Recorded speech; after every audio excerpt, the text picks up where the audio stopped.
जय जगन्नाथ। सबु बेले देह खराब होची कि डाक्तर पाखु गले जेते औषध खाइले भी देह भल होनी, बार बार डाक्तरखाना को जीवाकू पड़ुची।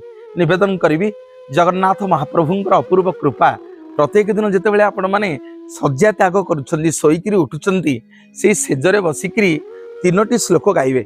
गोटे पद है ओम अच्युताय नम, ओम अनंताय नम, ओम गोविंदाय नम।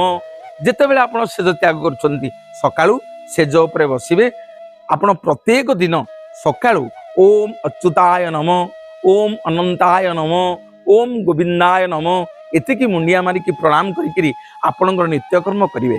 देखिए प्रत्येक दिन करंतु आस्ते आस्ते आस्ते आस्ते आपण शरीर रोग व्याधि सब दूर हम, मेडिसिन खाइबा कमिबो, डाक्तर पाखक जीवा आस्ते आस्ते आस्ते आस्ते कमिबो।